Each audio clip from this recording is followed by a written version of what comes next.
Sir அனைவருக்கும் வணக்கம். நேற்று வந்து பார்த்தீங்கன்னா பார்ட் 1ல் 1வது கொஸ்டின்லேருந்து 50வது கொஸ்டின் வரைக்கும் பார்த்தங்க. இன்றைக்கி வந்து பார்த்தீங்கன்னா பார்ட் 2 இதில் 51வது கொஸ்டின்லேருந்து நம்ம 100வது கொஸ்டின் வரைக்கும் பார்த்துருப்போம்.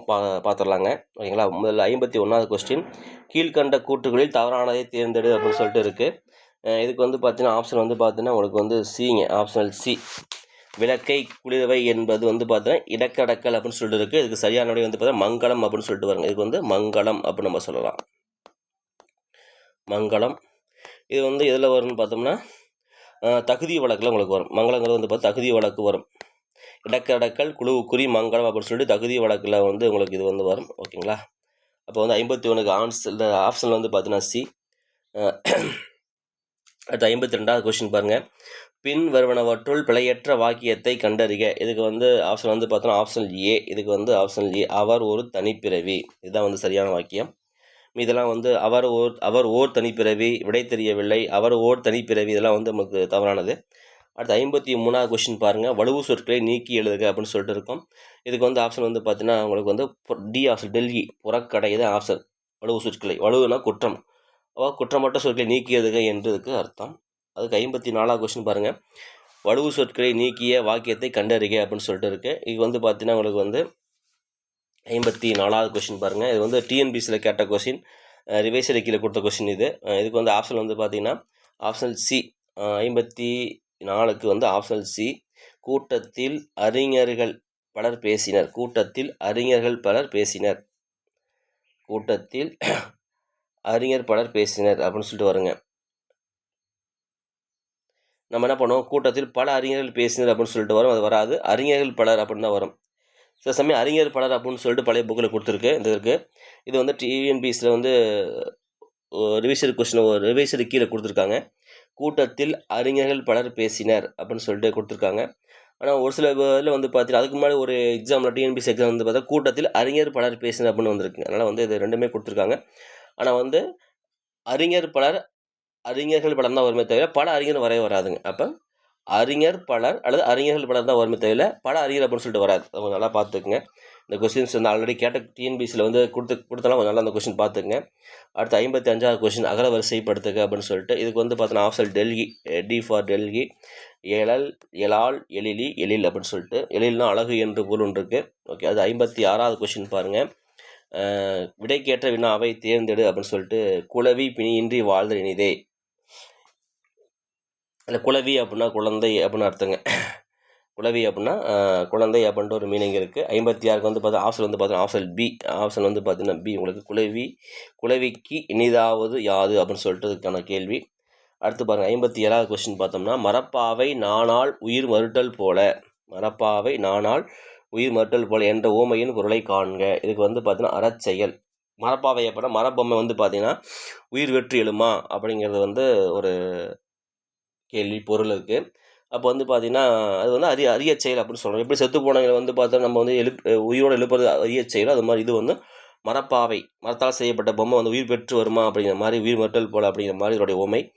ஓகே. அடுத்தது வந்து பார்த்தீங்கன்னா உங்களுக்கு புலி பசித்தாலும் புல்லை தின்னாது, ஊமைக்கேற்ற பொருளை தேர்வு செய்க. அதாவது சான்றாண்மை, அதாவது மக்கள் பண்போடு வாழக்கூடியவர்கள், அடுத்தவர்களுக்கு உதவி செய்ய வேண்டும் என்ற எண்ணம் உடையவர்கள், அடுத்தவர்களுக்கு வந்து பார்த்தீங்கன்னா நிறைய உதவி செய்ய வேண்டும் என்ற கருணை உள்ளம் கொண்டவர்கள்லாம் வந்து பார்த்தீங்கன்னா நம்ம சான்றாண்மை, இதெல்லாம் சான்றோர்கள் அப்படின்னு நம்ம சொல்லலாம்.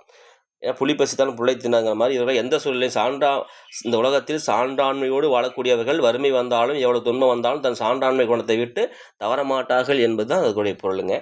அடுத்தது 59வது கொஸ்டின் பார்த்தா, கீழ்காணும் தொடர்களை இணைக்கும் சரியான இணைப்புச் சொல்லை காண்க. தினமும் இது ஆல்ரெடி டிஎன்பிசியில் கேட்ட கொஸ்டின்ஸ் தான். தினமும் நடைப்பயிற்சி செய்ய வேண்டும், உடல் ஆரோக்கியம் கெட்டுவிடும். தினமும் உடற்பயிற்சி செய்ய வேண்டும், இல்லை எனில் என்ன பாருங்க. அது வந்து பார்த்தா உங்களுக்கு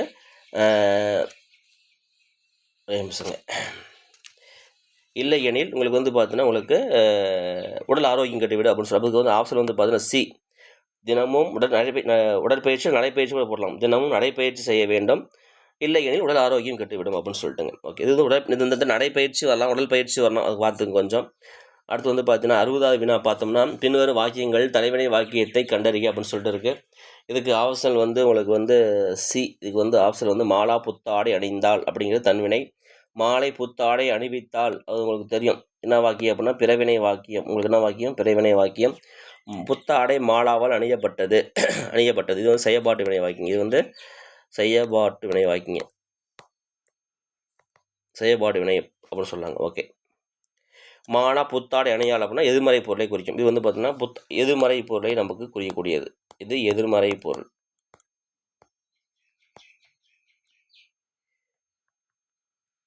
ஓகேங்க. அடுத்த கொஸ்டின் 61.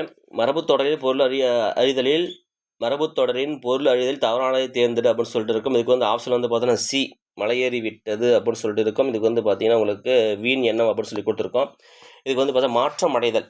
இதுக்கு வந்து மாற்றம் அடைதல். நீ நினைக்கிற மாதிரிலாம் கிடையாது. இப்போ காலம் மாறி போச்சு அப்படிங்கிற மாதிரி வந்து மாற்றம் அடைதல் அப்படின்னு சொல்லாங்க. மாற்றம் அடைதல். இதுக்கு வந்து மாற்றம் அடைதல். ஓகே. அடுத்து 62 பாருங்கள். தாயை போல பிள்ளை, நூலை போல சேலை, ஆடிப்பட்டம் தேடிவதை, இதெல்லாம் வந்து பார்த்தீங்கன்னா ஆப்ஷன் ஏ. ஆப்ஷன் வந்து பார்த்தீங்கன்னா உங்களுக்கு ஏ 3, 4, 1, 2ங்க. அதாவது தாயை போல சேலை, நூலை போல பிள்ளை அப்படின்னா உங்களுக்கு உறவு முறை. ஆடிப்பட்டம் தேடிவதை அப்படின்னா உழவு. மண்குதிரை நம்பி ஆற்றிலங்குதல் அப்படின்னு வந்து பார்த்தா அறிவுரை. தை பிறந்தால் வழி பிறக்கும் அப்படிங்கிறது வந்து பார்த்தா நம்பிக்கைங்க. ஓகே. அடுத்து 63வது கொஸ்டின் வந்து பார்த்தீங்கன்னா உங்களுக்கு தெரியும். 63க்கு வந்து ஆப்ஷன் வந்து பார்த்தோன்னா பி. 63க்கு ஆப்ஷன் வந்து 1, 2, 3 அப்படியே நேருக்கு நேராக விடை இருக்குது. பிரிப் கேஸ்னால் குறும்பெட்டி, புரோட்டோகால் அப்படின்னா மரபு தகவு, ப்ரொபோசல்னால் கருத்துரு, சாம்பியனா வாகைச்சூடி. அடுத்து 64வது கொஸ்டின். துஞ்சு புலி இடறிய சிதறன் போல உவமையால் விளக்கப்படும் பொருள் வந்து பார்த்தா அறியாமைங்க. என்னென்னா அறியாமை. ஆப்ஷன் வந்து பார்த்தோன்னா சி அறியாமை. பொறுத்துக்க பாருங்கள். 65 பொறுத்துக்க வந்து பார்த்தீங்கன்னா 65க்கு வந்து 1 ஆப்ஷன் ஏ. 65க்கு வந்து பார்த்தீங்கன்னா ஆப்ஷன் ஏ 1, 3, 2, 4. டெலிகேட்னா பேராளர், ரசீது அப்படின்னா பற்றுச்சீட்டு, விசானா நுழைவு விசைவு, பால்கனினா முகப்பு மாடம் அப்படின்னு சொல்லலாம். அடுத்து 66வது கொஸ்டின். அடுத்து வந்து பார்த்தீங்கன்னா உங்களுக்கு வந்து அடுத்த கொஸ்டின் வந்து 66வது கொஸ்டின் பார்த்தோம்னா தவறான கூற்றை கண்டறிக.